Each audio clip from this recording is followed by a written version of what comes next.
Hi guys, welcome back to my channel. My name is Reina. I'm a home-based florist located in Virginia. Today I'm showing you guys an in-depth tutorial on how I create my round flat bouquets. And before I continue, I just want to say I'm no expert. This is just what works best for me. There's other florists that do different things, so yeah. Starting off with my thorn remover, you can actually get this anywhere. I have it linked in my link tree in case you do want to get this one. And I really only clean half of the stem down. I like to keep some leaves on because I feel like it helps with my shape. Eventually, I do remove some as I'm making the bouquet, and as long as it's not touching the water, we're good. And when it comes to removing petals, we're only removing the ones that are bruised or bent. When I first started, I used to remove so many petals because I wanted the perfect round shape, but honestly, we just have to let the petals and the roses be themselves. I honestly don't know what happened here. This is like a whole other kind of rose. I am using Hermosa, and this one looks like, I don't even know. But anyways, once you clean your roses, I recommend you sort your roses from most open to most closed. I did it in this one because it was just a 25 count, but sorting actually helps you use the most open ones first for your bouquet and then the most closed ones last. And to shape, we're so over rubber bands and we're switching over to tape. It took me forever to switch, but honestly, ever since I started doing it, it's been a huge game changer. I use a red Scotch extra hold tape, and a lot of people tell me to not use a tape dispenser, but honestly, it helps me feel more controlled when I'm making the bouquet. To start off the shape, we're going to use the most open roses and use the ones that have a straighter stem, and you're going to wrap 4 to 6 depending on the size around one rose. You need to really take your time here because this will literally make or break your bouquet, the roundness of it, the flatness of it. Essentially, this is your base and this is the key.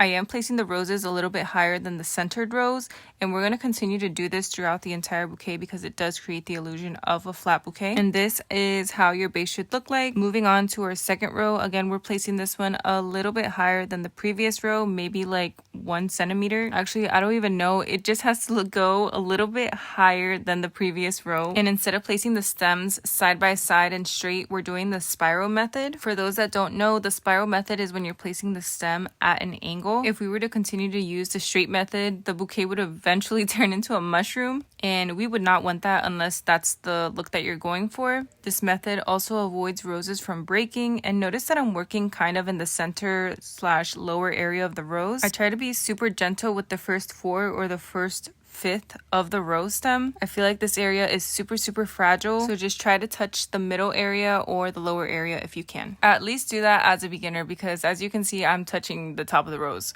Another thing to keep in mind when you're picking your rose is that not all roses are going to get along right next to each other. Use your judgment, and if you feel like some just do not look good together or some are looking a little wonky, go ahead and switch them out for a different rose. Eventually, you'll find some that get along with each other. And your bouquet should look something like this. Again, this took a lot of practice and a lot of time. So be easy on yourself because I used to have mushroom looking like bouquets. I hope you guys find this helpful. Make sure you guys like, subscribe, and follow me on my medias. Let me know what you guys think. Bye!